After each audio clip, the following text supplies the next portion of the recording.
Mirë mbrëma, jemi kthyer në muajin janar me emisionin Personazhe në fokus. Në radhë të parë do të uroj të gjithë shikuesit e emisionit Personazhe në fokus gëzuar vitin e ri 2026, kudo që ndodhen shqiptarët. Sot, në këtë ditë, në këtë muaj,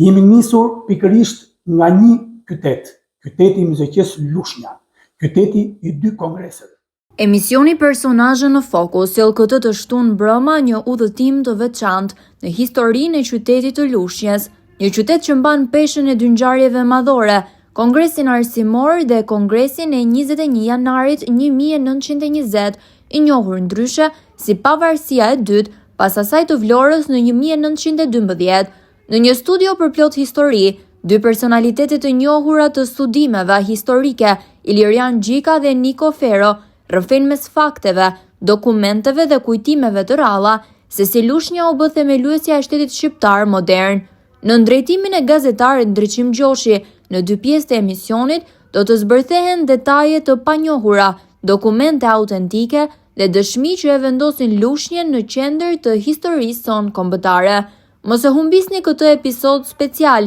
Lushnja mes 2 kongreseve, sot ora 21 në televizionin Apollon. Dhe drejtues të ciklit të emisioneve Vëzhgime historike dhe arkeologjike që vijojnë për një kohë të gjatë, janë emisione të realizuara deri në vitin 2011, nga vitet 2005-2011, rreth 70 emisione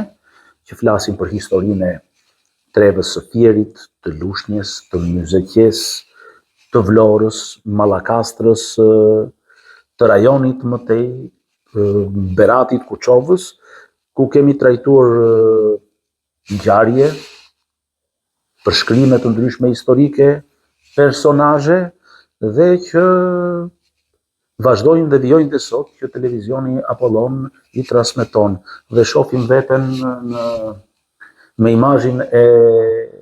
tjetërsuar tashmë dhe do të më pëlqente që